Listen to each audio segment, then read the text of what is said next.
et pour cette magnifique initiative qui est très louable, et j'espère que d'autres mosquées prendront exemple. Et comme vous dites, ce n'est que notre tradition, ce n'est que notre patrimoine, Turathna al-Azim.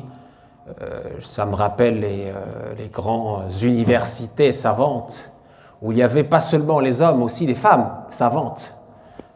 Al-Qarawiyyin à Fès, on a eu effectivement beaucoup de femmes qui étaient savantes et qui prenaient des chairs et qui débattaient sur les questions, comme vous dites, pas seulement religieuses, mais également philosophiques et même de la médecine. Donc, ça ne fait que, alhamdoulilah, un retour vers cette belle civilisation du dialogue respectueux, évidemment, puisqu'il s'agit d'une éthique de la divergence.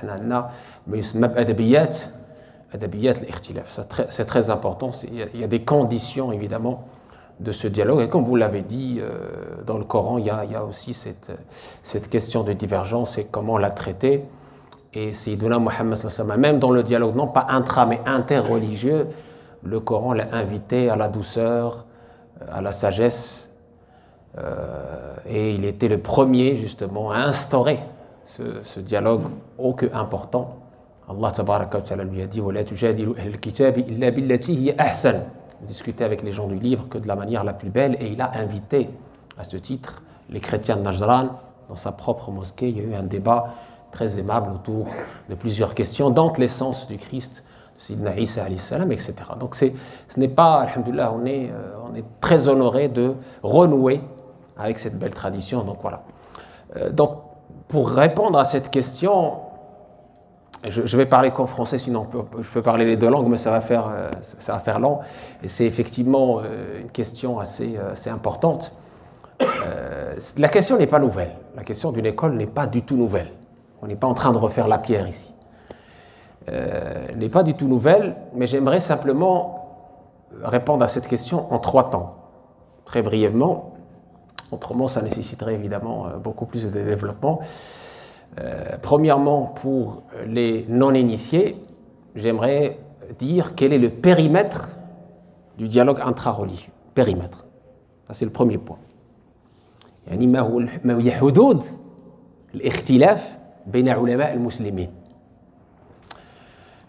Il s'agit simplement de définir pour les savants musulmans, parce que le débat ici, c'est un débat de savants, ce n'est pas le débat de patients. ليس يعني حوار هوى يتبع، هذا حوار علمي دقيق. Le périmètre. On a dans notre belle religion ce qu'on appelle qat'i thubut ad-dilala. Qat'i thubut ad-dilala, c'est quoi?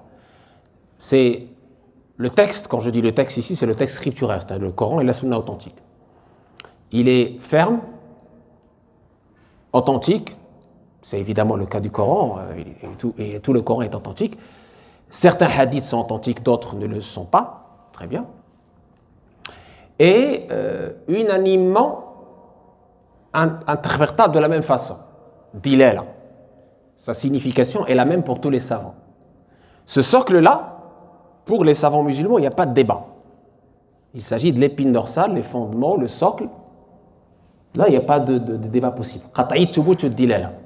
Comme par exemple l'unicité d'Allah. Il n'y a pas de débat entre musulmans sur l'unicité d'Allah, sa transcendance, etc. On ne peut pas diverger à ce sujet-là, sinon on n'est pas dans l'islam, on est entre islam et non-musulmans, par exemple. D'accord? Très important. Salawat al-khams, siyam ramadan, hajj liman istata'a ilayhi sabila, al-muharramat lati harrama Allah bisifa qat'iyya, les interdits qu'Allah. On peut pas, c'est pas un débat là, c'est des choses immuables, c'est le socle, c'est le fondement. Et puis il y a Dhanni thubut ad-dilala. Ou ad-dilala. Dhanni, ça veut dire que soit le texte, il est authentique, mais son interprétation est différente selon qui? Selon les savants, les ulama. Abu Hanifa l'a interprété d'une façon, Malik l'a interprété d'une façon, Shafi'i l'a interprété d'une autre façon. Dhanni ad-dilala. Dhanni thubut, ça veut dire, c'est le cas du corpus du hadith, des paroles du prophète, la chaîne de transmission n'est pas authentifiée par tout le monde. Certains savants ont dit cette chaîne est authentique, d'autres savants ont divergé, ont dit non, c'est pas authentique parce que ceci et cela. Et donc c'est autour de ce deuxième corpus qu'il y a ce débat qu'on est en train de faire. Donc ça, c'est pour que tout le monde, et surtout les non-initiés, comprennent de quoi on parle. On parle de ce périmètre-là. C'est là où il y a ce dialogue intra-religieux, et c'est tout le bien fondé, et c'est le deuxième point, de nos écoles. Il y avait au début une vingtaine d'écoles, à commencer par l'école des Sahaba, des compagnons du prophète.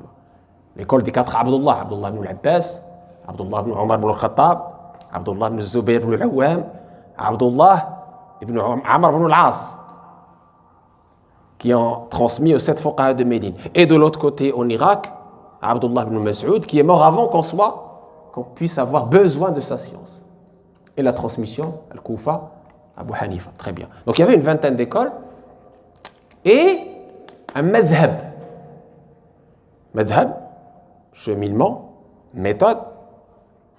C'est pas quelqu'un qui s'est réveillé un matin et qui s'est dit tiens, je vais inventer quelque chose parce que je suis Malik ou parce que je suis Abu Hanifa pour me faire voir.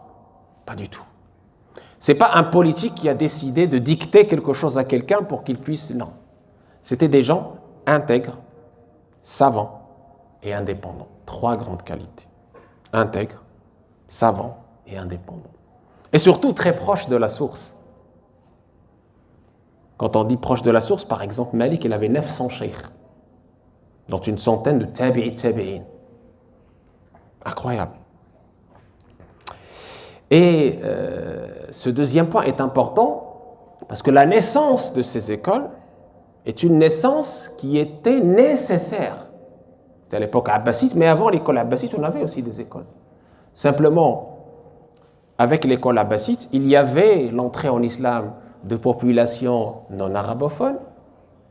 Il y avait la science des compagnons qui commençait, entre guillemets, à être loin.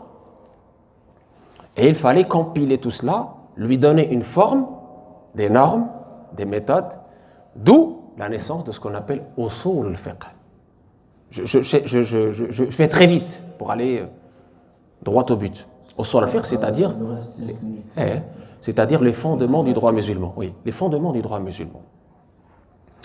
Alors, mon avant-dernier point, c'est tout simplement, dans les mosquées, on entend beaucoup parler de « non, moi je préfère suivre le Coran et la Sunna. Je suis le Coran et la Sunna. » Mais tous les musulmans suivent le Coran et la Sunna. Mais ça veut dire quoi suivre le Coran et la Sunna? Est-ce que ça veut dire que tu vas interpréter le Coran et la Sunna selon tes passions? Ou est-ce que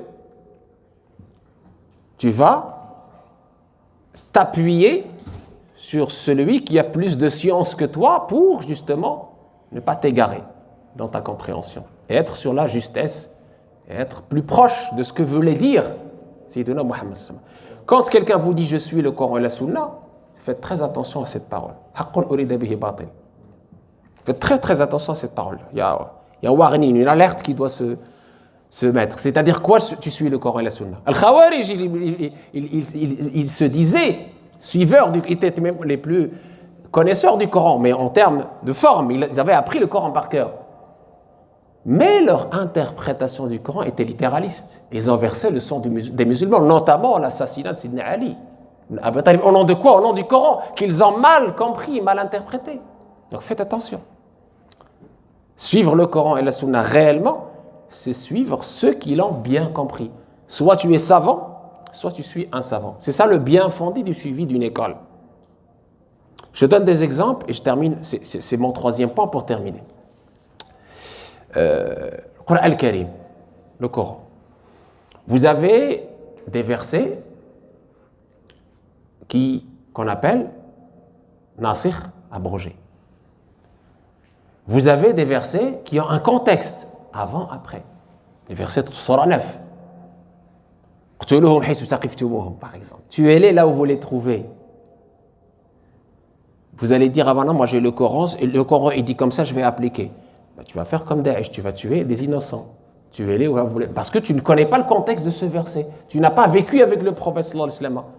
Et donc comment tu peux faire fi du contexte? Tu as le texte, mais tu n'as pas le contexte. Pour avoir le contexte, il faut suivre un savant qui connaît ce contexte. Il y a eu cette transmission de son cheikh par une chaîne ininterrompue, authentique, jusqu'au prophète. Vous voyez le danger? Au-delà du nasikh wal mansoukh, de l'abrogé et l'abrogeant. Dans le hadith, il y a aussi l'abrogé et l'abrogeant, mais il y a aussi, que ce soit dans la discipline ou dans la science sacrée du Coran, l'exégèse, tafsir, ou du hadith, il y a aussi mutlaq ou muqayyad, le spécifique et l'absolu. Est-ce que toi, tu sais ça? Non. Etc.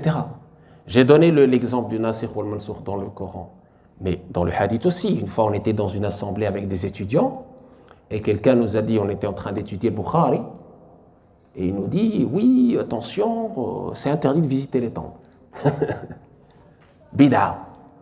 Ah bon? Oui, parce que le prophète Sama a dit, et le hadith est authentique, regardez monsieur, il est dans le Bukhari. Il dit, mais monsieur, tournez les pages, qu'est-ce qu'il y a écrit? Vous voyez, je vous avais interdit les tombes, maintenant visitez-les. C'est la méthode du prophète Sama pour arriver au statut final de la visite des tombes, qui est l'autorisation, évidemment, pour se rappeler la mort. Les exemples se multiplient. Ceux qui viennent interdire l'isbal, ils ne savent pas que le hadith du isbal, il est spécifique à la situation d'orgueil. La preuve, le hadith d'abord. Donc il faut concilier plusieurs hadiths. Est-ce que tu sais faire ça? Non. Vous voyez? Hein? Voilà, jamais concilier plusieurs hadiths. Savoir quel est le statut de tel ou tel texte, etc. Donc tout ce corpus compliqué, difficile, parce que tu n'as pas vécu avec celui qui a reçu la révélation, eh bien l'école juridique, elle est là pour t'aider, pour te donner un cadre, pour te permettre de ne pas instrumentaliser, et c'est le point final, ta religion pour des fins terrestres, sciemment ou inconsciemment. Wa'yan ou ghayri wa'i. Le fait d'être protégé en suivant une école, ça te permet quoi? De ne pas t'égarer et de ne pas égarer ceux qui te suivent. C'est pour ça que nos savants, ils ont eu l'unanimité, je parle du sunnisme, sur ces 4 écoles. Ces 4 écoles sont authentiques. Madhab Abu Hanifa, Madhab Malik, Madhab Shafi'i, Madhab Ibn Hanbal. Et ils ont dit leur suivi est obligatoire pour celui qui n'est pas mujtahid. Soit tu es mujtahid, tu te débrouilles parce que tu connais toute cette discipline dont j'ai essayé de vous ouvrir l'appétit et surtout vous donner une idée sur sa profondeur et son importance. Soit tu n'es pas savant, à ce moment-là, tu suis un savant. C'est comme la discipline de la médecine ou la discipline du droit commun ou l'ingénierie, n'importe. Donc, et le point le plus important, on a une ingénierie du fiqh. Une ingénierie du fiqh. C'est très intelligent le fiqh. Fiqh, ça veut dire quoi? Compréhension, intelligence, réflexion. La discipline, l'ijtihad demande, en plus de la connaissance scientifique, beaucoup de qualités spirituelles. Entre autres l'humilité. Ce que beaucoup d'aujourd'hui de nos jeunes, surtout avec le virtuel, n'ont pas. Et donc suivre une école, ça fait partie aussi de l'humilité, ça fait partie aussi du respect de notre patrimoine, et c'est une protection, je disais. Et pour terminer, je dis tout simplement que taqlid, c'est-à-dire le fait de suivre une école, c'est pas l'aliénation de la raison. C'est pas l'imma'a. Attention, le suivi, taqlid, c'est pas l'imma'a qui veut dire quoi? Qui veut dire le sectarisme. Non, c'est pas ça le suivi d'une école. Suivi d'une école, c'est d'abord comprendre ses méthodes. Par exemple, dans l'école malikite, on a les 2 sources évidemment que vous connaissez, le Coran et Sunna, bien sûr, et on a 17 sources secondaires que j'ai détaillées par exemple dans mon livre pour ceux qui veulent aller plus loin. 17 sources secondaires. Donc une ingénierie, des méthodes. Ce qui fait que c'est une école vivante, pas morte. On ne parle pas avec des morts. C'est une école vivante, avec des savants vivants de cette école, qui la représentent encore, qui utilisent ces méthodologies pour l'appliquer, par exemple, aux nawazil, aux choses nouvelles, dans des comités, mujama'at fiqhiyya. Très important. Et l'ijtihad, sa porte, contrairement à ce que croient certains réformistes, n'a jamais été fermée. Lam yughlaq babul ijtihad. Il est toujours ouvert. La porte de l'ijtihad est toujours ouverte. Mais pour qui? Pour les savants, qui sont évidemment les héritiers des prophètes, Barakallahu fikoum, et on terminera évidemment s'il faut détailler ou préciser, Inch'Allah. Bismillahirrahmanirrahim, alhamdulillah rabbil alamin wa bihi nasta'in wa salli wa sallam wa barik ala sayyidina Muhammadin wa ala alihi wa sahbihi ajma'in. Tout d'abord, je vous remercie d'être présent aujourd'hui. Je remercie Dr Tariq de cette présence. Je remercie notamment les sœurs, les frères et les organisateurs de cette belle rencontre. C'est une première, une bonne sunna, Inch'Allah, qui va être suivie, Inch'Allah, par d'autres mosquées.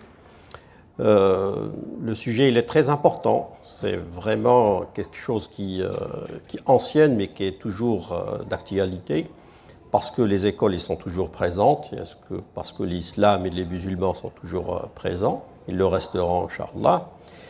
Et suivre une école, c'est-à-dire le début. Comment ça a commencé? Tout d'abord, le début, c'était comment les savants ont réfléchi, les premiers.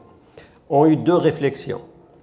Première, c'est protéger l'héritage, c'est-à-dire les textes, Coran et la Sunna. Et deuxième réflexion, c'est comment les comprendre. Donc, comment les préserver. Il y a eu, dans cette optique, comment les préserver. Il y a eu des méthodes, des sciences, ce qu'on appelle aujourd'hui les sciences islamiques. Science du Coran, par exemple, ulum al-Qur'an, science du hadith, science de la sira du prophète. Ça, c'est des sciences pour préserver les textes. Après, il y a eu une autre réflexion, comment les comprendre, comment comprendre le texte. Donc de là, il y a eu des sciences islamiques, les fondements du droit musulman, le fiqh, des sciences. En tout, aujourd'hui, on en a à peu près entre 26 disciplines. Donc, alors qu'au départ, il n'y a eu que 3 ou 5. Donc, la compilation des textes, la première compilation du Coran, c'est la compilation de Abu Bakr as-Siddiq radiyallahu anhu, la deuxième compilation de Uthman radiyallahu anhu. Donc le Coran était présent, préservé. La Sunna, donc par contre, la Sunna a été complètement préservée au IIIe siècle, de l'Hégire, j'entends. Sauf le Muwatta de l'imam Malik. Donc, quand on parle, on dit livre et Sunna, c'est le Coran, 114 sourates, et les 8 références de la Sunna. Il y en a 8. Le premier, le Muwatta de l'imam Malik. Après, on a le Musnad de l'imam Ahmed, l'authentique le Bukhari, l'authentique de Muslim, et les 4 Sunan. Donc les 8. Dans le Mu'jam al-Mufaras, les orientalistes se sont basés sur ces 8 références pour nous faire une encyclopédie du hadith. Donc, à part Malik est mort 179, c'est-à-dire 2e siècle de l'Hégire, pratiquement les autres, les 7 d'autres références au 3e siècle de l'Hégire, à part Nasa'i, 301 de l'Hégire. Après, les savants, ils ont dit, on va essayer maintenant de comprendre les textes. Et les comprendre, les textes, on a trouvé que les textes en général ont 4 niveaux, comme dit Shafi'i dans la Risala. Il dit, Shafi'i, que les textes, il y a une première couche et il y a d'autres couches. Derrière, il y a plein de couches qu'il faudrait, pour les savants, les chercheurs, à expliquer et comprendre. Donc en même temps, c'est un avantage de comprendre la première couche, mais c'est un inconvénient. Il peut être un piège pour certains qui ont l'impression de tout comprendre. Parce qu'il a compris que la première couche, c'est bien, mais c'est un avantage et un inconvénient en même temps. Parce qu'un chercheur, il peut comprendre la 3e couche, la 4e couche. Donc le texte est profond. Donc de là, on a établi 4 niveaux de texte. Tous les textes qu'on a, Coran et Sunna, il y a 4 niveaux. Ce que Cheikh a parlé donc 4 niveaux sur l'arrivée, sur l'authenticité, comment on a reçu le texte et comment est le sens du texte. Donc sur ces 2 plans, comment on a reçu le texte, est-ce qu'il est authentique ou pas, et comment on doit le comprendre. Sur ça, il y a 4 niveaux. Premier, authentique à l'arrivée, il est sahih, authentique à l'arrivée, ou catégorique, comme moi je traduis, catégorique à l'arrivée, et catégorique dans le sens. Il n'y a pas de divergence. Et dans l'arrivée, il est authentique, et le sens, il est catégorique. Il n'y a pas de divergence. Le deuxième, catégorique à l'arrivée, c'est authentique, mais non catégorique dans le sens. Comme on dit, Ihdina as-sirat al-mustaqim, guide-nous vers le droit chemin. Sirat al-mustaqim, c'est quoi? On peut dire le Coran, on peut dire la Sharia, les prédécesseurs, les anciens, tout ça c'est bon. Mais le sens n'est pas catégorique. Donc, catégorique à l'arrivée, authentique, non catégorique dans le sens. Le troisième, non catégorique à l'arrivée. C'est-à-dire, à l'arrivée, il y a divergence. Certains, donc là, on n'est plus dans le Coran, on est dans le hadith particulier, ahad, pas mutawatir. Donc, non catégorique à l'arrivée, c'est-à-dire, certains le jugent bon, d'autres non. Et catégorique dans le sens. S'il est authentique, donc le sens est catégorique. C'est le troisième. Et le quatrième, non catégorique à l'arrivée, donc divergence à l'arrivée, et non catégorique dans le sens, et divergence également dans le sens. Donc si vous prenez les 4 niveaux, et tout ce qu'on a dans le Coran et la Sunna, 4 niveaux, si vous prenez les 4 niveaux, à part le premier niveau, deuxième, il y a effort intellectuel, on peut faire l'ijtihad, donc parce qu'on peut le faire l'ijtihad dans le sens, parce qu'à l'arrivée il est authentique, on a dit catégorique à l'arrivée, et non catégorique dans le sens. Donc l'ijtihad est fourni sur le sens. On peut diverger donc sur le sens du texte. Le troisième également, il y a effort intellectuel sur l'authenticité du texte, parce qu'il est non catégorique dans le sens, dans l'arrivée, et catégorique dans le sens. Donc il y a l'effort, il est sur l'arrivée, est-ce qu'il est authentique ou pas. Et le quatrième, il y a effort sur les deux, sur et l'arrivée et sur le sens. Et les quatre, même le premier, il y a effort intellectuel, ijtihad, sur l'application. Ce n'est pas parce que le texte est catégorique à l'arrivée et catégorique dans le sens qu'on n'a pas le droit de faire un ijtihad sur l'application, comme dit Shatibi rahimahullah. Comme on entend des fois, on dit l'ijtihad ma'an nas, l'ijtihad ma'an nas, il n'y a pas un effort intellectuel sur le texte, il y a ijtihad sur l'application. Quand est-ce que j'applique le texte ou je ne l'applique pas? C'est-à-dire que il y en a plein d'exemples. Le prophète, sallallahu alayhi wa sallam, il arrive à la Mecque est musulmane, la conquête de la Mecque. Khlas, la Mecque est musulmane. Le prophète, normalement, il devait détruire le mur de la Kaaba et reconstruire la Kaaba. Là, jusqu'à présent, la Kaaba n'est pas complète. Il y a le mur de Ismaïl, Hijr Ismaïl. Donc, là, c'est catégorique pour lui. C'est le texte lui-même, c'est lui, Rasulullah. Et c'est clair pour lui, c'est détruire le mur et reconstruire la Kaaba. Mais il a vu, le prophète, que l'application de ce texte à l'instant, là, maintenant, c'est pas bon. Ce qu'il appelle, Shatibi rahimahullah, appelle ça les ma'alat al-af'al, les finalités. C'est-à-dire, il faut également, le mujtahid prend en compte les retombées de l'action. Est-ce que c'est pas parce que l'action est obligatoire qu'il faut la faire? Il y a également dans la sourate al-Isra, voyage nocturne, comme dit al-Wahidi dans les Asbab al-Nuzul, وَلَا تَجْهَرْ بِصَلَاتِكَ وَلَا تُخَافِتْ بِهَا وَابْتَغِ بَيْنَ ذَلِكَ سَبِيلًا. Ce verset, ne lit pas le Coran à voix haute ni à voix basse, mais entre deux, dans la sourate de voyage nocturne, qui est mécoise. Le prophète, les circonstances de la révélation de ce verset, c'est que le prophète sallam faisait 2 raka'at en face de la Kaaba. La Kaaba, donc le prophète, derrière lui les compagnons, et il lisait le Coran à voix haute. Parce qu'il voulait faire entendre le Coran aux Mécois. Ça se pourrait qu'une personne pouvait se convertir à l'islam en entendant le Coran.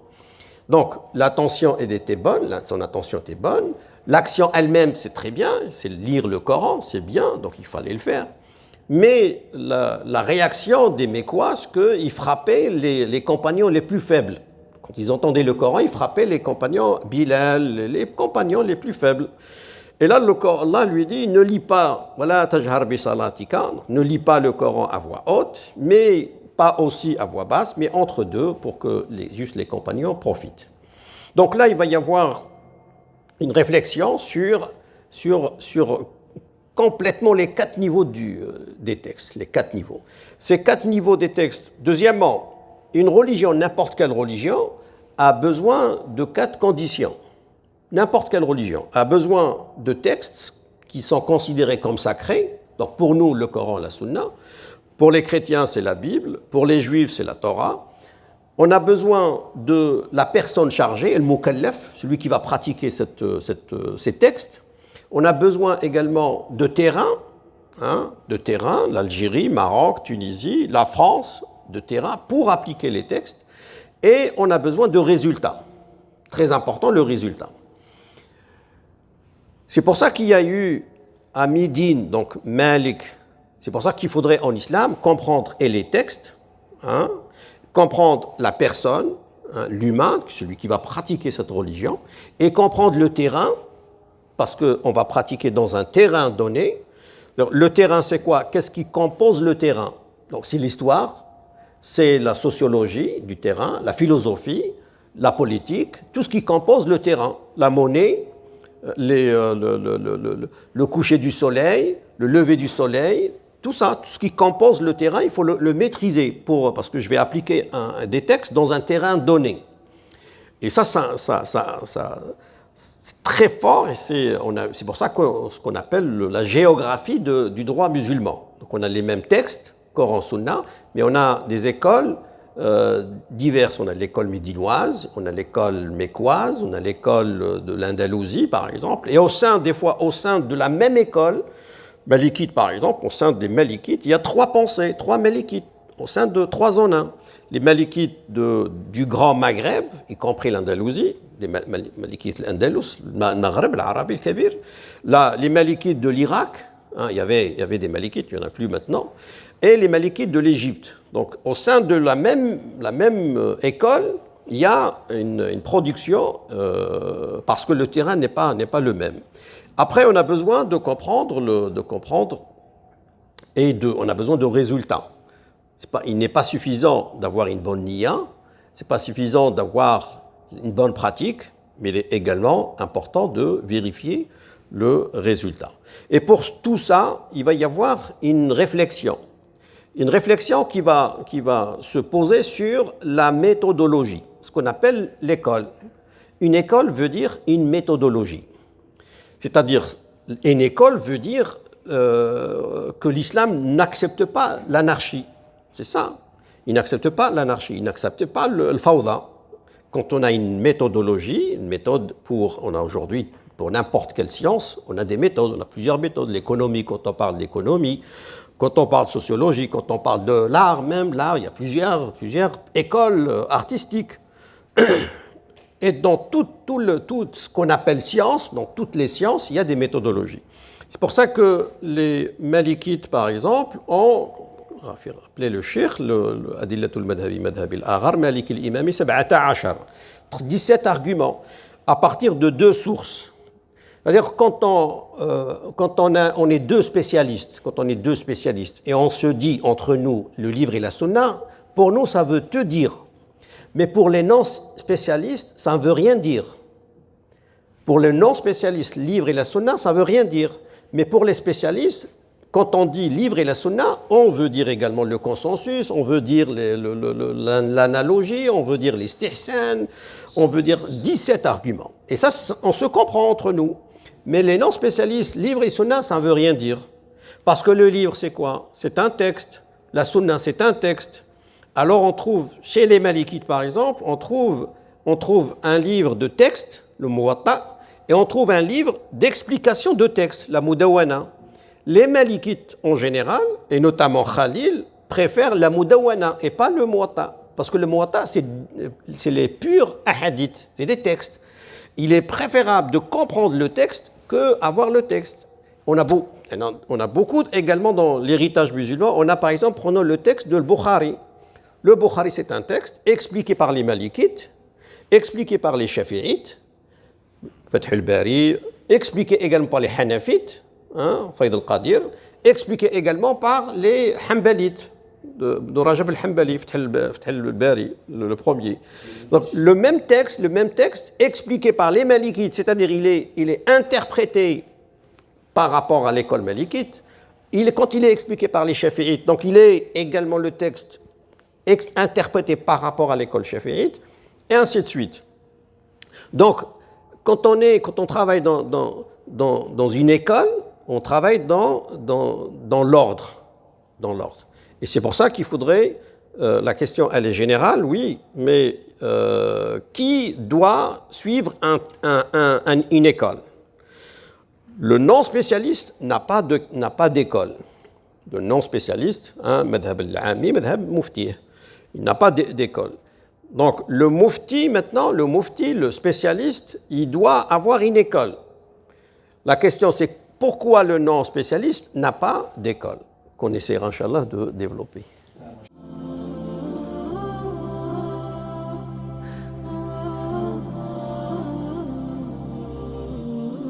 Alors, c'est une question... oui, tout à fait. Barakallahu fikoum. C'est une question épineuse. Juste pour l'introduire, je me permets d'avoir 1 minute avant pour justement d'abord dire je suis heureux qu'on converge sur cette question déjà de la nécessité de l'école. Jusque-là, ceux qui nous suivent ne sont pas perdus. Il y a alhamdoulilah, une convergence parfaite. On a détaillé cette, entre guillemets, ce bien fondé des écoles. On n'a pas ceux qui veulent entre guillemets, comprendre la naissance des écoles, qui peuvent venir dans nos instituts pour... c'est un cours magistral sur l'histoire des écoles, comment ces écoles sont nées, etc., l'école des compagnons, tout ça. Mais pour aller droit au but, je dirais simplement, avant de commencer, sur nos 2 sources scripturaires, déjà le Coran et la Sunna. Cheikh Omar a parlé de la compilation du Coran. Pour le hadith, on est beaucoup attaqué sur le hadith, surtout par les orientalistes et par les pseudo-réformistes qui nous disent oui, mais tiens, et les coranistes, malheureusement, aujourd'hui, ont abandonné le raisonnement scientifique pour un raisonnement passionnel, tout simplement. Ce pas des gens qui ont étudié, c'est des gens simplement qui sont dans une passion pour défendre bec et ongle l'indéfendable. Très simplement, ils disent justement, oui, mais le hadith est arrivé plus tard. La nuance, c'est que non. Certes, le prophète sallallahu avait dit, pour ne pas mélanger le Coran avec le hadith, au début, il y avait une prudence, il leur a dit, n'écrivez que le Coran, mais ensuite, cette prudence a été levée quand le Coran était familier, quand les gens, alhamdoulilah, ont appris le Coran, quand alhamdoulilah, tout va bien. Il y avait des compagnons qui écrivaient du vivant du prophète sallallahu le hadith, attention. Et ces sources, ces manuscrits, grâce à l'archéologie, grâce aux travaux de nos savants, sont parvenus jusqu'à maintenant. Notamment les travaux du docteur Mohamed Hamidullah, qui a mis en valeur Sahifatu Hammam, qui est antérieur à Muwatta Malik. Vous voyez? Et une centaine de hadiths ont été retrouvés exactement pareil comme dans le Musnad de l'imam Ahmed. On parle ici d'un disciple, d'un compagnon. Donc on parle du 1er siècle, vous imaginez? Donc le hadith est, alhamdoulilah, rigoureusement source, s'il est authentifié bien sûr, source de loi pour l'islam. Il n'y a pas d'ambiguïté là-dessus. Il ne faut pas se laisser, entre guillemets, berner par des discours d'ignorants et par des discours de patients, comme quoi le hadith ne fait pas partie des sources de l'islam. Ça, c'est faux. D'accord ? Après, il y a la discipline du hadith, comme on l'a dit tous les deux ici. Qu'est-ce qui est authentique, qu'est-ce qui est mutawatir, qu'est-ce qui est ahad, qu'est-ce qui est bon hassan, qu'est-ce qui est daïf, etc. Qu'est-ce qui est abrogé, qu'est-ce qui est abrogeant, qu'est-ce qui est muqayyad, spécifique, qu'est-ce qui est mutlaq. Où est-ce qu'on peut faire le jam', c'est-à-dire concilier des hadiths et tout ça. C'est une discipline, c'est les muhaddithines, les savants et les fuqaha, qui sont un degré supérieur aux muhaddiths, qui peuvent avoir cet istinbat, la déduction, la science de la déduction. Très bien. Ça, c'est un premier point que je trouve important pour ne pas, entre guillemets, s'aventurer dans un terrain qu'on ne connaît pas. Ça, c'est un premier point.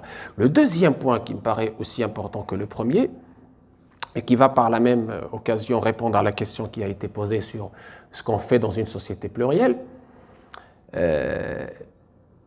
si les compagnons, on sait qu'ils ont voyagé à travers les contrées. Certains compagnons ne sont pas restés à Médine.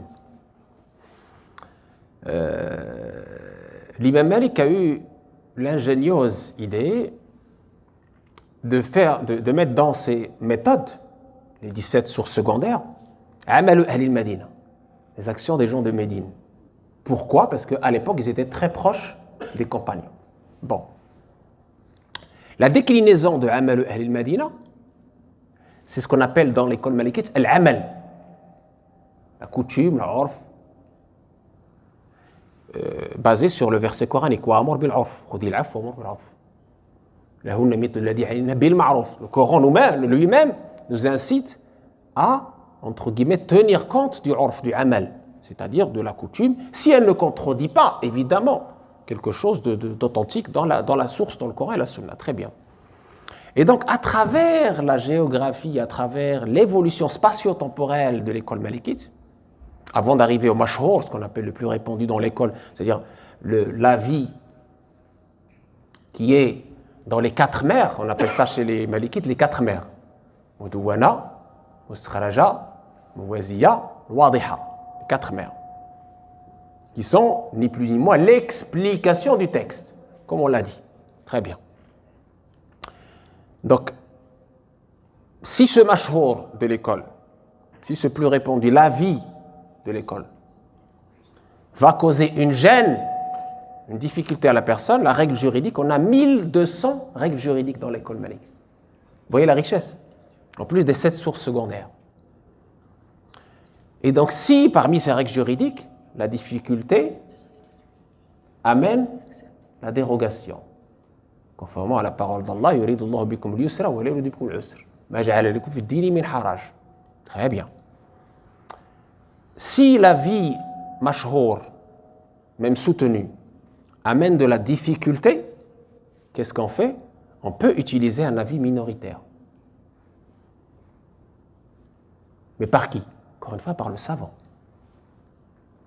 Voire même, si on est dans une nazila, c'est-à-dire un sujet d'actualité qui n'existait pas dans les textes, ni chez les savants d'avant nous, comme aujourd'hui la gélatine, comme aujourd'hui la PMA, etc., le don d'organes. Depuis les États-nations, c'est-à-dire depuis les années 20, on n'a plus la fatwa d'un savant, c'est fini ça. On a la fatwa al-jama'iyya, la fatwa du groupe, les comités de savants qui sont composés pas seulement de savants dans la science religieuse, mais de savants de plusieurs disciplines, pour pouvoir cerner le problème, pour pouvoir juger. Très important. Et donc, y compris pour ce sujet nouveau, on ne va pas être arc-bouté sur l'avis mashhour, répandu. On va aller vers un avis minoritaire, voire même, pour le savant, si l'avis dans l'école n'existe pas, vers l'avis de Abu Hanifa ou l'avis de l'élève de Maliki Shafi'i.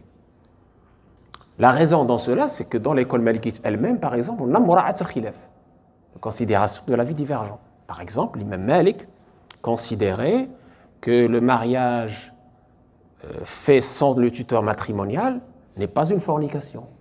Pourquoi? Parce que l'imam Abu Hanifa ne met pas comme condition le tuteur matrimonial si et seulement si le prétendant est digne, kuf, de la prétendante. C'est un exemple de cette richesse, de cette sa'a, que cette divergence finalement des 4 écoles n'est pas une gêne, comme essaie de vous le vendre certains antidoctrinaux. Non.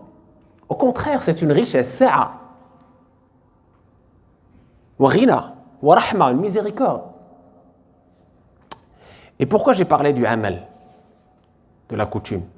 Parce que même en absence parfois d'avis, entre guillemets, dit mashhour, on peut utiliser le amal s'il nous donne du confort et s'il ne contredit pas un fondement, un qata'i thubut ou dilala. Très bien.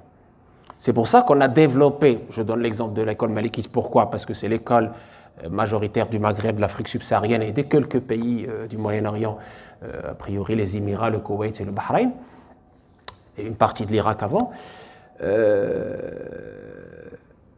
Le amal, ça s'est développé parce qu'il y a ce contexte historico-géographique. On a par exemple l'Amal Fassi. Vous savez, le fameux livre Sharh al-Amal Fassi, li Sijil Massi, un gros livre comme ça. Vous avez l'Amal Tilimsani, à Tlemcen. Vous avez l'Amal Qurtubi. Vous avez l'Amal Soussi, au sud du Maroc, chez le monde berbérophone. parce qu'ils avaient leurs contraintes, leur façon de vivre, leur nawazil, d'accord, leurs questions spécifiques à leur situation. Entre autres, par exemple, le statut de la femme. Dans l'Amal Soussi, il y a tout un livre qui s'appelle Haqq al-mar'a fil kadd was-si'aya. Elle prenait 50% du revenu, parce que sa situation était différente des autres villes. Et tout cela, ça a été développé avec une intelligence incroyable, loin de tout intérêt politique, loin de toute pression. Ce n'est pas le politique qui a décidé qu'il y a l'amal. Non, c'est le contexte, c'est l'intelligence. Vous voyez ? Donc, toute cette introduction pour répondre et dire, nous étions toujours dans des sociétés plurielles. Ce n'est pas une nouveauté chez nous. Qu'on soit en Andalousie, au Maghreb, en Afrique subsaharienne, ta'addoud, la pluralité, dans l'islam, n'est pas quelque chose de nouveau. Ça ne nous fait pas peur, au contraire. Moi, je me rappelle de mon grand-père, à côté de lui, il y avait le rabbin. Ils faisaient plein de choses ensemble. Pourtant, mon grand-père était de Fès, de Qarouiyine et tout ça, un grand... Et ça ne l'empêchait pas de faire plein de choses avec son voisin rabbin et de converger sur plein de valeurs. Et d'avoir même certains événements comme Miloud qui étaient fêtés ensemble, ce qui est incroyable. Et ils faisaient le fiyashia, tout ça. Vous voyez, la pluralité, on n'a rien à nous apprendre à ce niveau-là. On l'a vécu dans le respect de tout le monde, y compris cette pluralité de religion. Et donc, dans une société plurielle comme la France, c'est très simple. Il faut séparer le cultuel du politique ou du pénal. Très, très important. Parce que ceux qui, aujourd'hui, nous critiquent sur les écoles, nous disent « oui, mais vous voulez rétablir la charia ou changer les lois ou gouverner par des lois qui sont... » C'est de la foutaise. C'est de la foutaise. C'est des gens soit qui n'ont rien compris ou qui font ça exprès pour vous gêner dans votre liberté religieuse ou vous créer des problèmes. Ce n'est pas le choix entre une loi et une autre. Quand vous êtes dans un pays, que ce soit la France ou ailleurs, concernant le droit pénal, vous êtes soumis à un juge. En islam, le droit pénal est une question centrale. C'est-à-dire, c'est l'autorité centrale, ce n'est pas vous, ce n'est pas l'individu. Personne ne peut faire sa loi tout seul. Tu m'as frappé ou tu m'as volé, je ne vais pas me faire justice moi-même, ça n'existe pas. C'est le désordre, on est dans le désordre. On a signalé la dangerosité du désordre, l'anarchie. C'est pas bon. C'est pas ça l'islam. Donc, quand on parle d'école aujourd'hui, on parle de tout ce qui est cultuel. Comment faire la prière, les divergences des compagnons autour, par exemple, des gestes des ablutions, autour de... je ne sais pas si je peux vous donner un exemple pour schématiser. Par exemple, entre Sidna Abdullah ibn Omar et Sidna Abdullah ibn Abbas. Abdullah ibn Abbas, il ne voyait pas que le fait de toucher une femme rendait les petites ablutions invalides. Abdullah ibn Omar, c'est quel que soit le toucher du sexe opposé, pour lui, les petites ablutions sont invalides. Pourtant, ce sont deux compagnons du prophète sallallahu qui ont divergé dans quelque chose d'important, qui est les ablutions, les annulatifs de l'ablution. Malik, il s'est positionné entre les deux. Pour lui, si le toucher est accompagné d'un désir, là oui, la petite ablution, à ce moment-là, il est invalide. Pour Shafi'i, il a suivi l'avis d'Abdullah ibn Omar, et pour Abu Hanifa, il a suivi l'avis d'Abdullah ibn Abbas, c'est-à-dire le toucher pour lui, ça n'invalide pas les ablutions. C'est une question qui existe. Ça vous donne un petit peu une idée de ces divergences-là. On est dans le cultuel, on est dans comment adorer Allah, comment prier, comment jeûner, comment faire le hajj, etc. Maintenant, quand on va parler du droit pénal, de la chose publique, c'est pas moi. Ça sort de mes compétences. Je donne un exemple très simple. Le code de la route. Khitab al-wada', vous avez parlé de Khitab al-wada' tout à l'heure. Quelqu'un m'a dit « Ah, moi je ne veux pas respecter le code de la route parce que ce n'est pas dans le Coran. » Wallah, il m'a dit ça, c'est un jeune d'ici, hein. 2e, 3e génération. Il me dit « Non, c'est de la bid'a, c'est ta route. Je ne veux pas suivre le code de la route parce que ta route, parce que ce n'est pas écrit dans le Coran. » Ben, qu'est-ce qui va se passer, mes chers frères et mes chères sœurs? eh bien il va griller un feu rouge, on va lui rentrer dedans, il va mourir tout simplement.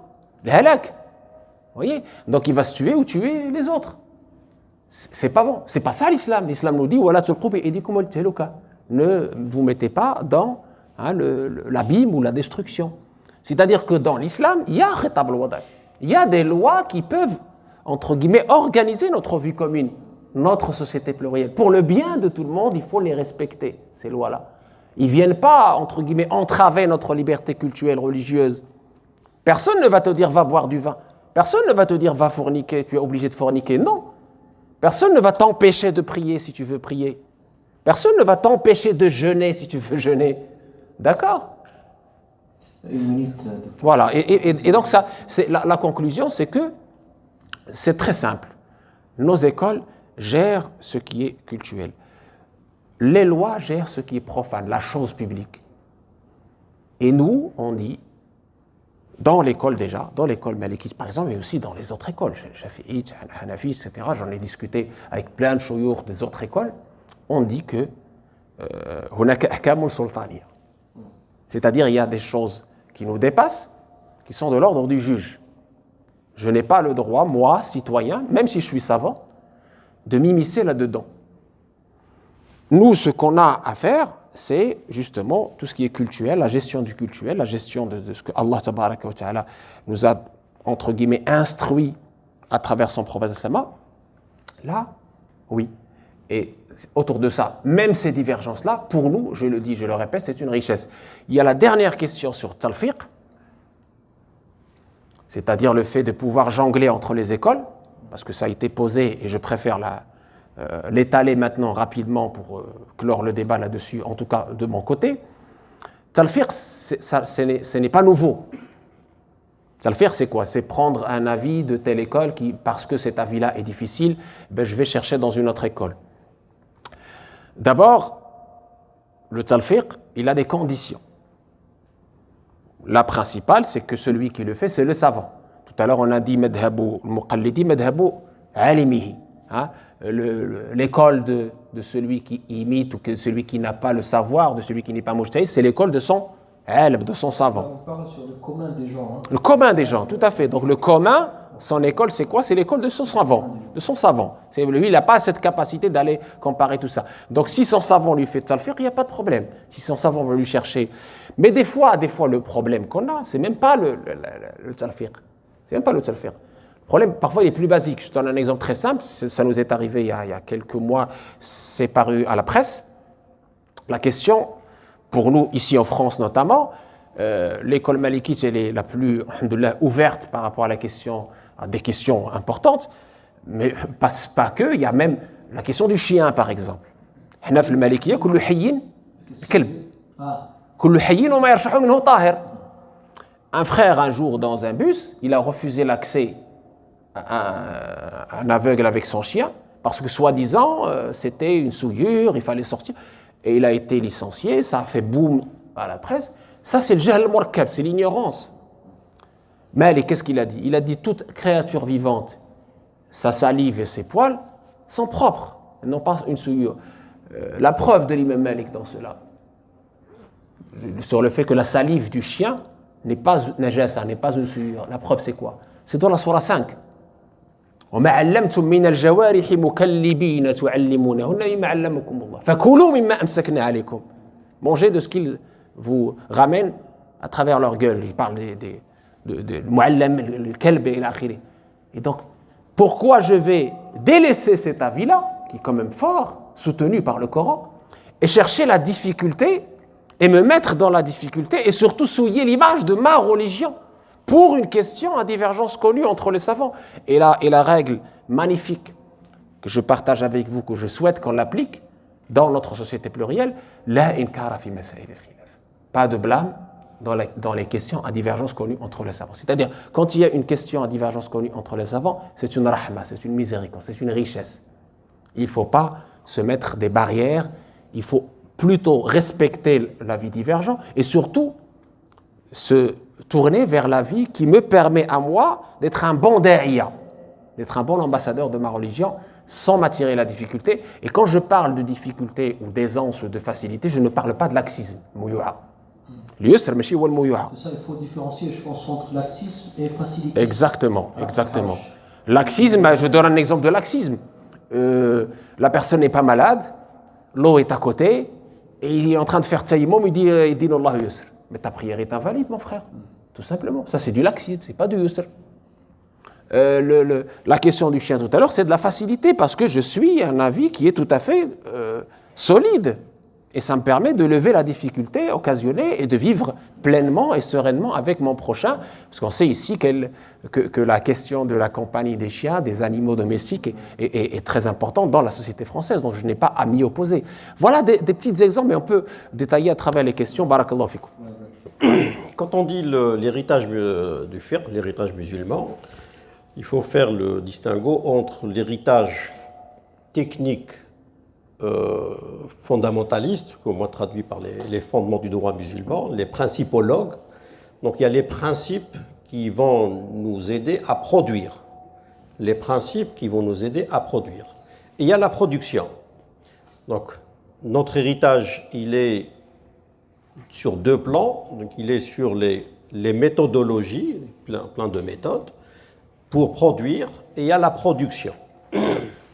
Mohamed al-Fadl ibn Ashur, rahimahullah, le fils de Tahir ibn Ashur, quand il parle de l'école malikite, il dit l'école malikite, par la preuve de l'histoire, est une école qui, et toutes les écoles de toute façon, qui sont des écoles qui évoluent tout le temps.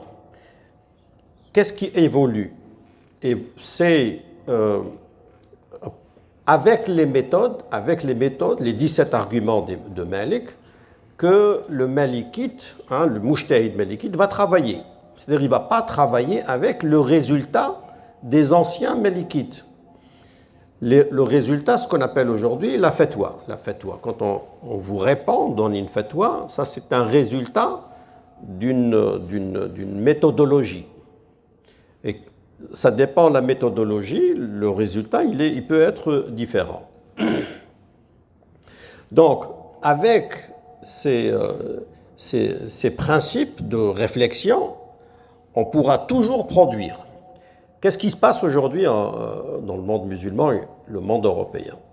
Ce que l'islam est composé de trois grands pôles, le pôle du droit, le fiqh, il est également composé de dogmes, le dogme qu'a produit aussi dans l'histoire musulmane la philosophie musulmane, c'est-à-dire la réflexion.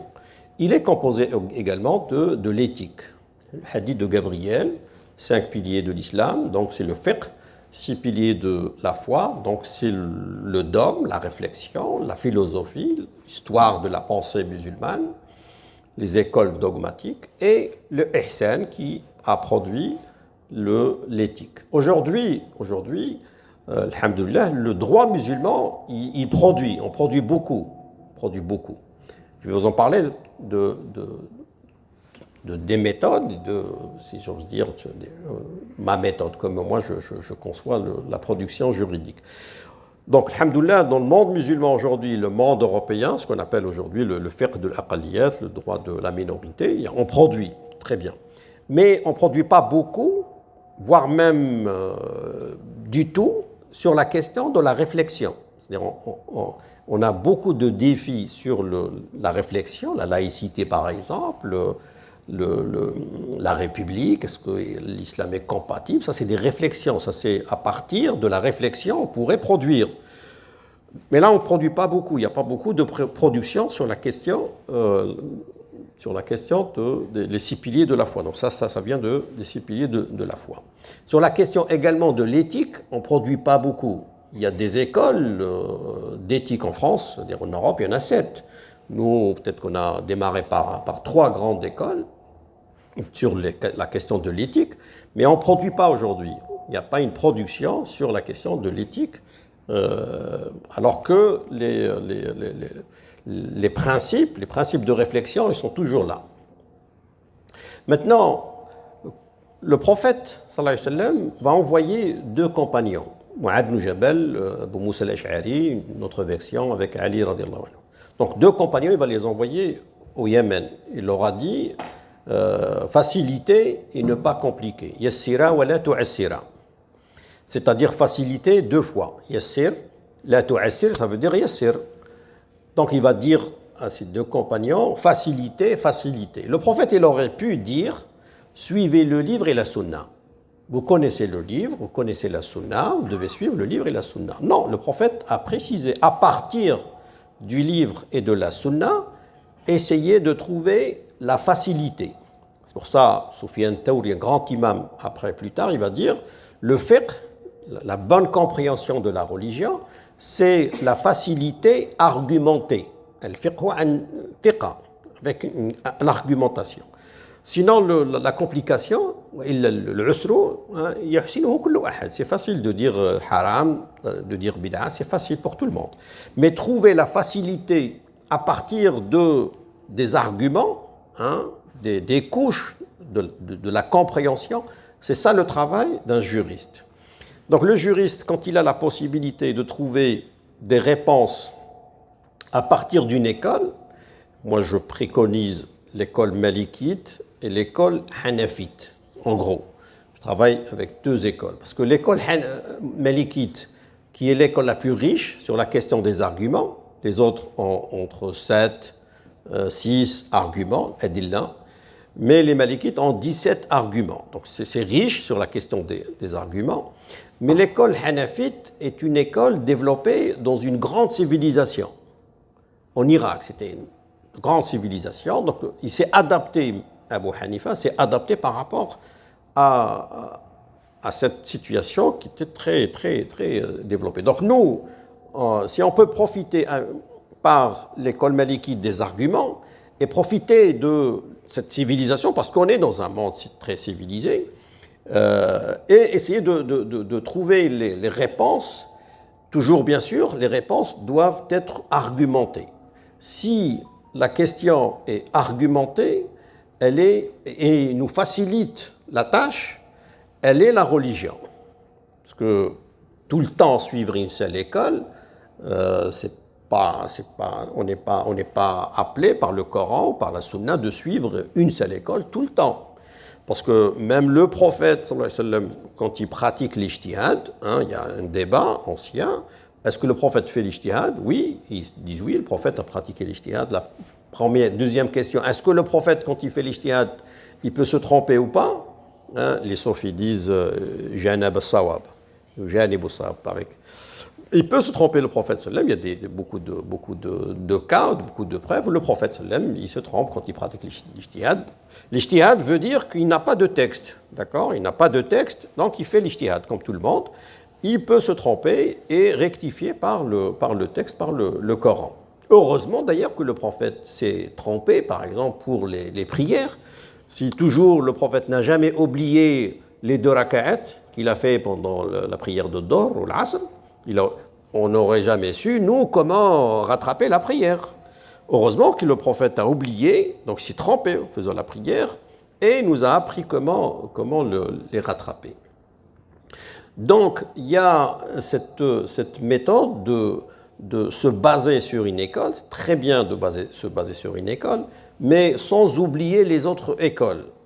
Parce qu'on est dans un autre terrain, on n'est pas dans un terrain tout à fait malikite, on n'est pas dans un terrain tout à fait hanafite ou shafi'ite, on est dans un terrain où il y a plus d'écoles, premièrement. C'est l'histoire qui est arrivée à un grand imam malikite, le Mazari, rahimahullah. Mazari, donc, dans les livres malikites, par exemple, quand vous trouvez Waqal al-Imam, c'est l'imam Mazari, tout le temps, le Tunisien. Mazari, qui est parmi les 4 grands imams de Khalil. Khalil a choisi 4 grands imams de l'école malikite, notamment le Qawlu, c'est le Qawl de Mazari. Le Mazari donc, était l'imam, donc il représentait le malikite dans le monde, et sachant que les malikites n'ont pas Bismillah ar-Rahman ar-Rahim dans la Fatiha, elle n'est pas un verset, fait pas partie, et le Mazari un jour, il va diriger la prière, il va dire Bismillah ar-Rahman ar-Rahim, Alhamdulillah Rabbil Alamin. Et après avoir clôturé la prière, un de ses élèves lui dit « Oh imam, maintenant tu es l'imam, comment se fait-il que tu lis Bismillah ar-Rahman ar-Rahim » Il dit « C'est pas grave parce que Bismillah ar-Rahman ar-Rahim, ça annule pas ma prière et ça peut annuler la prière d'un shafi'ite. Il y a des shafi'ites derrière moi et les shafi'ites, Bismillah ar-Rahman ar-Rahim fait partie de l'Fatiha. Donc ça fait partie de la prière. Il dit « C'est pas grave, donc ça c'est ce qu'on appelle, chez les malikites, c'est mura'at al-khilaf. Mura'at al-khilaf, c'est-à-dire considérer, Mura'at al-khilaf c'est propre à l'école malikite, il n'y a que les malikites, quand j'ai écrit ça, qu'ils ont le Mura'at al-khilaf, c'est-à-dire prendre en considération le résultat, pas l'argument de l'autre, mais le résultat de l'autre école. Donc quand on peut au sein de l'école, quand on peut trouver un avis qui correspond à notre situation, à nous, moi, par exemple, la première méthode, c'est de trouver l'avis malikite. Au sein des malikites, j'essaie de trouver un avis favorable à la situation. Je donne un exemple, par exemple, le calcul astronomique. Est-ce qu'on a le droit de calculer ou pas? Le calcul astronomique. Calcul astronomique, les malikites, comme dit Khalil, il parle, quand il choisit, Ibn Rushd al-Walid, Abul Walid, il dit, il prend de lui l'avis le plus répandu. Al-Zahir, c'est Abul Walid.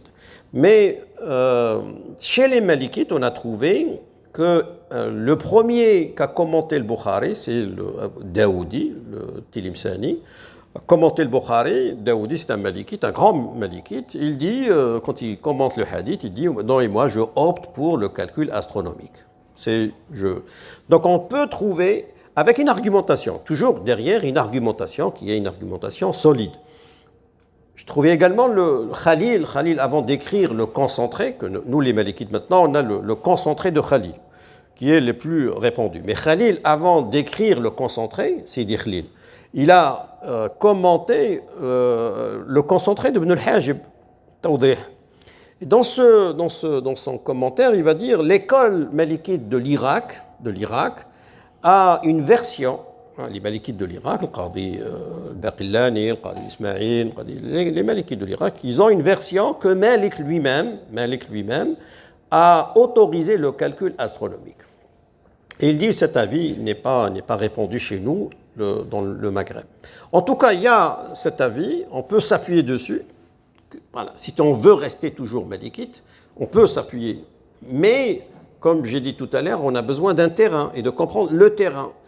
Je pense que des fois, le terrain nous impose un avis qui correspond à la situation. Et le mujtahid, il peut faire un effort, donc il peut se tromper, bien sûr, mais si c'est un avis, c'est à lui, voilà, s'il peut l'argumenter. Il y a, moi j'aime bien, les anciens disaient, ce délil, il a wajhul délil, il a une façade, il peut se comprendre de cette façon-là. Et ils arrivaient, les anciens, à comprendre la façade de l'argumentation, donc ils se pardonnaient. Quand on arrive à comprendre l'angle de vue de l'autre personne, ça peut se comprendre et ça peut se pardonner. Allahu Akbar.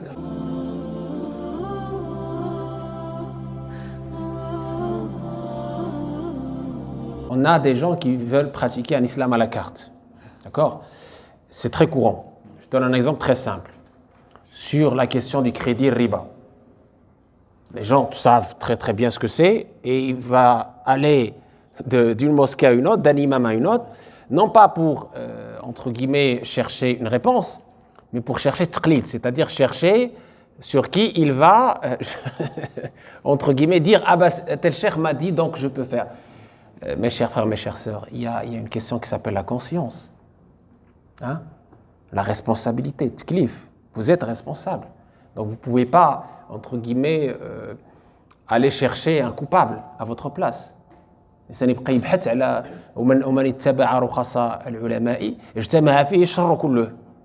C'est-à-dire, en fait, ce n'est pas sincère.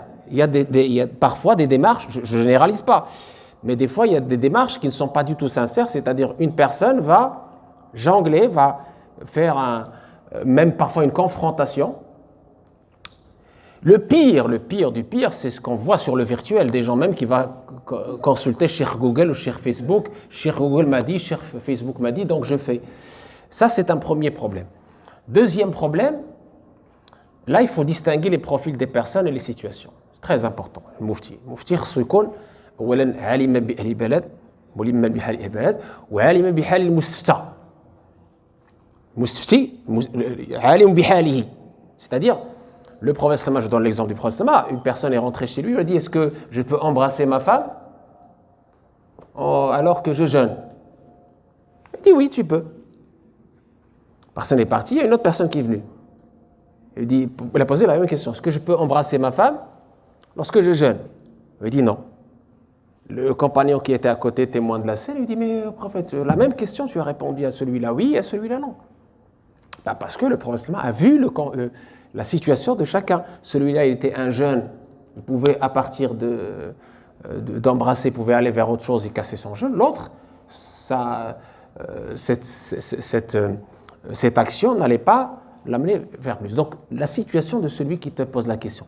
Si c'est un nouveau converti, si c'est une personne qui passe par une situation difficile, quelqu'un qui vient te poser la question et dit « moi je vais être dehors », c'est pas la même. C'est pour ça que cette fatwa à distance, ou dans notre pays, je vois des gens qui appellent d'autres pays.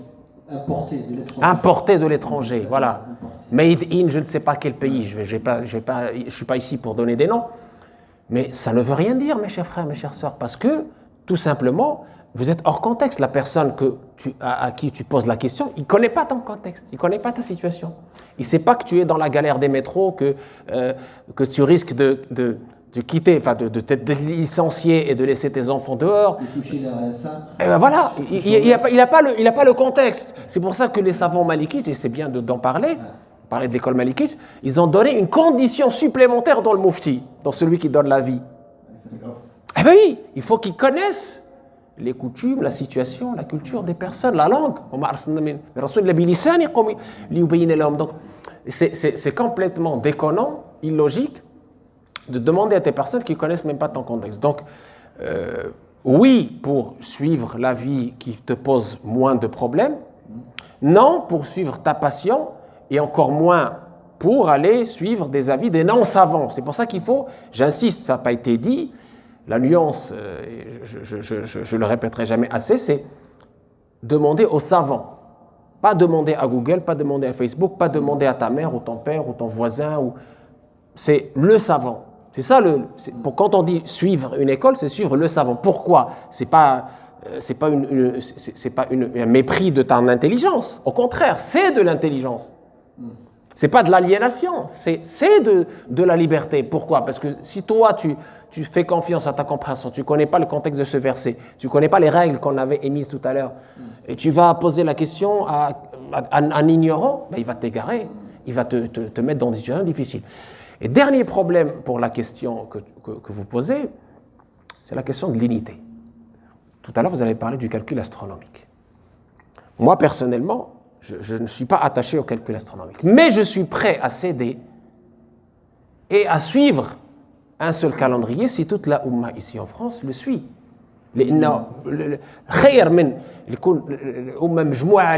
Surtout des éléments importants, mes chers frères, mes chères sœurs. Moi, ce que je reproche à certains pseudo-malikites ou pseudo-hanafites ou pseudo-shafi'ites, c'est le fait qu'ils soient arc-boutés, sclérosés, surtout dans des questions qui concernent toute la jama'a, toute la communauté, tout le groupe, la question du calendrier.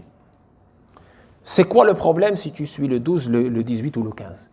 C'est quoi le problème si nous, on fait la prière en même temps dans la même commune et non pas une mosquée qui le fait à telle heure, une mosquée qui a le jeûne du Ramadan aujourd'hui, la mosquée elle est à 100 mètres, elle a le jeûne de Ramadan demain. C'est ça l'islam.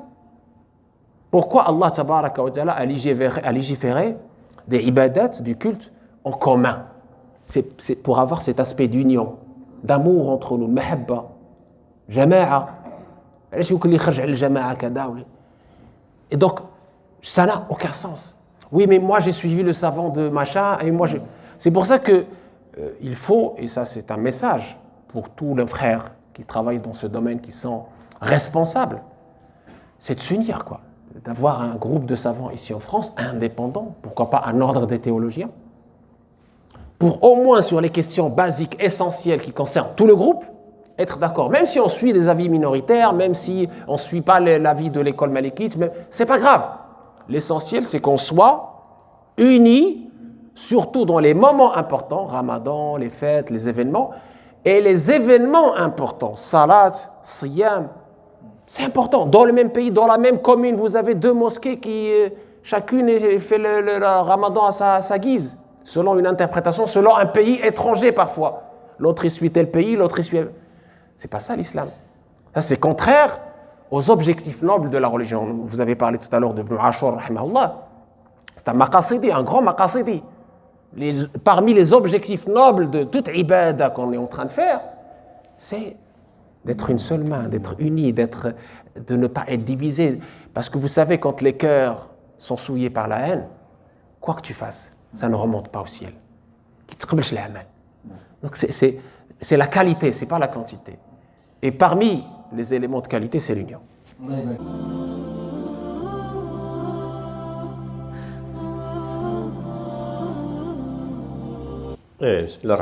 Sachez que la science, il y a 2 sortes de sciences. Il y a la science en islam, il y a une science obligatoire, minimale, comment faire les ablutions, comment faire la prière, comment faire le ramadan. Ça, c'est un minimum de science. Ça doit wajib pour tout le monde. Les mukhtasarat, on a les résumés, ça c'est obligatoire. Donc la personne est dans l'obligation de suivre une école sur ce qui est minimum. Comment je fais l'ablution, la prière, selon une seule école. Donc ça c'est l'obligation. Après, il y a des sciences qui sont obligatoires pour les spécialistes. Le spécialiste, il a d'autres disciplines qui sont obligatoires pour lui, les sciences du hadith, sciences du Coran, sciences les circonstances de la révélation, des sciences qui sont obligatoires pour lui. Lui également, il doit commencer par une école, maîtriser une école au moins, maîtrise une seule école, et si je peux lui conseiller, c'est l'école malikite, parce qu'on est en France et la majorité sont malikites. Deuxièmement, la malikite, elle est la plus riche. Et après, au-delà de l'école malikite, il peut aller au-delà. Le spécialiste, il peut aller au-delà.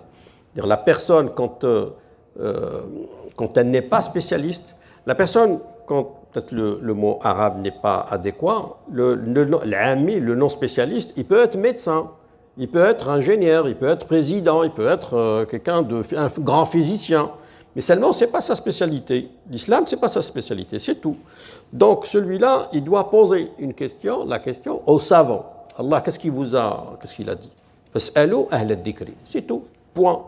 Le non-spécialiste l'effort qu'il doit faire, c'est chercher un spécialiste. Point. Il trouve le spécialiste, il est shafi'ite, il est hanafite, c'est bon. Donc, pour vous, vous avez fait la démarche recommandé par Allah subhanahu wa ta'ala. Cherchez le spécialiste. Ça s'arrête là. Grâce à Dr Tara, pourquoi n'y a-t-il pas une autre nouvelle école après les 4 grandes écoles? C'est la première question. Deuxième question, pourrait-il y avoir une nouvelle école aujourd'hui? Parce qu'on peut voir l'émergence d'une autre école contemporaine. Au-delà des 4 écoles. Oui, c'est une question cette question se pose chaque siècle. Chaque siècle, pourquoi elle se pose chaque siècle? En référence au hadith du prophète Sama, c'est que chaque siècle, Allah tabaraka wa ta'ala nous ramène celui qui, entre guillemets, ujaddid, c'est-à-dire renouvelle, non pas ajoute une religion nouvelle, non.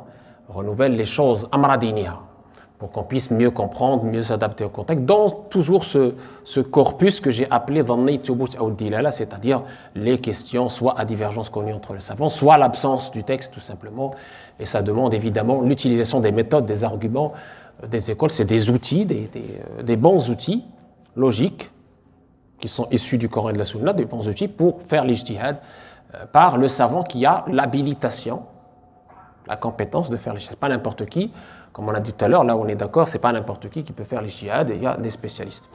Donc, la réponse est oui et non. Oui, on peut avoir d'autres écoles, mais soyons sérieux. Aujourd'hui, qui a la compétence de l'imam Abu Hanifa? Qui a la compétence de l'imam Malik? Qui a la... Enfin, si vous voulez, on peut, ayant l'humilité déjà de, entre guillemets, consulter n'est-ce que la biographie résumée de ces fondateurs, plus la proximité de ces fondateurs à l'époque prophétique et aux compagnons du prophète qui étaient les détenteurs de quoi? De ce patrimoine précieux, sacré, magnifique. Et ça, quand je vois quelques jeunes aujourd'hui qui, juste, ils ont fait 2-3 pages de lecture ou ils ont lu 2-3 vidéos sur YouTube de prédicateurs inconnus ou de pseudo-imams et ils viennent mettre en cause le Bukhari, insulter l'imam Malik et tout ça. Ça, c'est une école pour vous, c'est un savoir pour vous, ça. C'est pas du savoir, ça. C'est contraire à toute science, contraire même à l'éthique, on parlait d'éthique. Donc voilà, aujourd'hui, depuis 1300, 1200 ans, on n'a pas trouvé d'équivalent à ces 4 fondateurs, à ces 4 personnages, ni dans leur science, ni dans leurs scrupules, ni dans leur éthique, ni dans leur indépendance. Et ça, c'est un sujet très important. Et l'indépendance, voilà. Et vous me permettez, il y a quelqu'un qui a posé la question sur le fait qu'on ne parle pas du regroupement des prières pendant l'hiver et le fait de ne pas, entre guillemets, faire de ça un sujet. C'est parce que, tout simplement, encore une fois, on revient à la situation de chacun. On ne peut pas généraliser, on ne peut pas donner une fatwa générique, générale sur cette histoire de regroupement de prières. Chacun doit faire comme il peut. On ne doit pas tomber dans le laxisme non plus. Parce que si je vous donne une fatwa générique et générale, eh bien ça y est, Cheikh l'a dit, donc hop, ça y est, je ne fais pas comme l'autre qui leur a dit, écoutez, on est en Europe, on est en France, au lieu de 5 prières quotidiennes, vous allez faire juste la prière du Subh et la prière de Isha. Mais c'est pas bon ça. C'est pas de la facilité ça. C'est contraire à la religion. C'est-à-dire, finalement, pour vous répondre de façon précise, nous sommes ici en France, nous avons des contraintes. Ces contraintes ne peuvent être levées qu'avec l'union, qu'en pesant. Parler par exemple du hijab. Une personne qui m'a parlé du hijab, l'autre qui m'a parlé de regroupement des prières. Je donne l'exemple de nos amis chez Renault et Peugeot, nos anciens chez Bani. Comme, alhamdoulilah, ils ont bien bossé, comme ils ont été, entre guillemets, exemplaires, excellents, itqan dans leur travail, ils ont donné l'exemple par leur comportement, par leur, entre guillemets, engagement. Ils ont pesé aux yeux du patronat, au point qu'il leur a donné une petite salle de prière en bas. Et il n'y a plus de prière, il n'y a plus de problème. Ils ont leur salle de prière, ils font même Jumu'ah, parce que c'est du privé, on a le droit. D'accord ? Du moment que, entre guillemets, le management ou la direction est d'accord. Donc, je ne dirais pas un combat tous les jours. C'est un combat qu'on peut mener en étant dans l'union. C'est-à-dire en essayant, entre guillemets, de ne pas subir, de ne pas se lamenter, mais d'agir correctement, en respectant les lois en vigueur, en pesant. Quand je vois des frères et sœurs qui me disent, pas plus tard qu'hier, on était vendredi hier, ils m'ont dit, votez cette taroute. J'ai parlé du vote, il y en a qui me disent, tu es devenu mécréant parce que tu appelles à voter. Ah, comme ça. Des jeunes qui ont l'âge de mon fils, ne sortent de l'islam parce qu'on dit voter pour la règle juridique qui s'appelle le moindre des maux, pour éviter qu'on tombe sur quelqu'un qui va nous fermer nos mosquées, qui va nous enchaîner. Vous voyez, c'est de la bonne logique. Même la bonne logique devient tarot. Donc, ces gens, d'autres me disent, oui, mais je ne peux pas être médecin parce que je vais être confronté à examiner des femmes. Et il est sorti de la fac de médecine. C'est une catastrophe. Vous voyez, c'est ces compréhensions tordues, extrêmes, qui n'ont rien à voir avec notre religion et son esprit et ses fondements et ses objectifs, qui nous ont menés vers parfois des comportements qui sont indignes d'un croyant qui doit être une valeur ajoutée dans cette société, qui doit avoir une intelligence, une logique. Donc, la question du regroupement de la prière ou du hijab, etc., c'est lié à notre engagement, nous, dans cette société, à notre engagement citoyen, à notre effort de tous les jours pour d'abord être unis et non pas chacun prêche pour sa paroisse, comme on dit, ou chacun fait l'éloge de son truc et oublie les autres. Après moi, le déluge. Non. Il faut agir en unité, en symbiose, en cohésion. Même si on diverge, alhamdoulilah, on n'est pas tous, on ne pense pas tous de la même façon. C'est le décret d'Allah de faire de nous des gens différents. C'est une richesse, cette différence. Mais au moins sur au moins sur la base, il faut... voilà.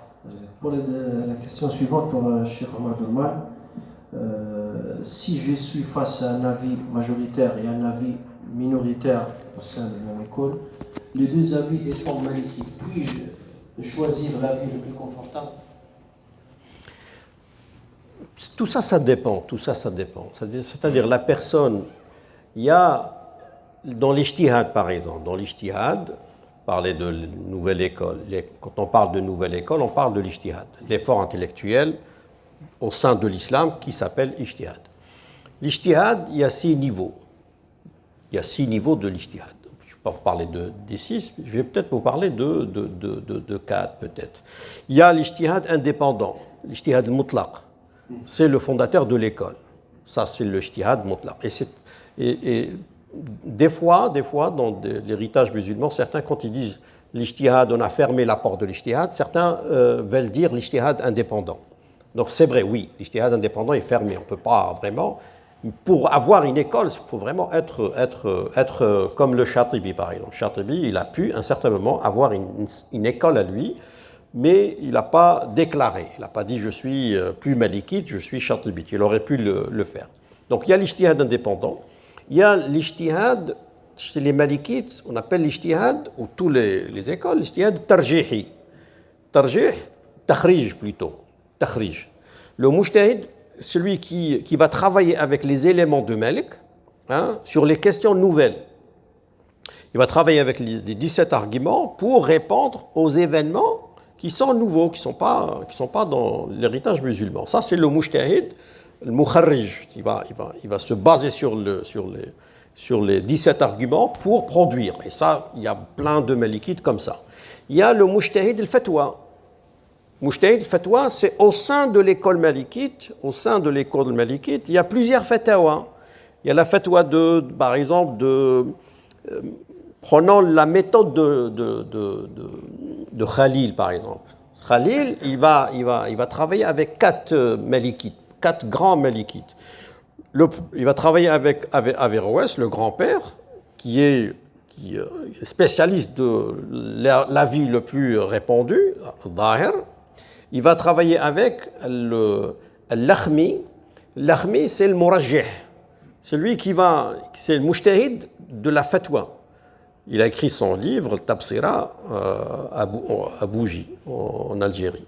Il a écrit son livre, Tabsira, et malheureusement, les Malikites, alors que Khalil a accepté, il s'est appuyé sur cet grand imam, qui fait l'ijtihad au sein de l'école malikite. Il y a 2 écoles, il y a 2 avis chez les malikites. Sachez-le que c'est un niveau de l'ijtihad. Ce n'est pas je suis à chez moi, je n'ai pas fait d'études, je lis 2 avis malikites, je choisis ceci. Le choisir entre 2 avis malikites, c'est un niveau d'ijtihad. Ce n'est même pas un niveau d'un étudiant, c'est un niveau d'un ijtihad.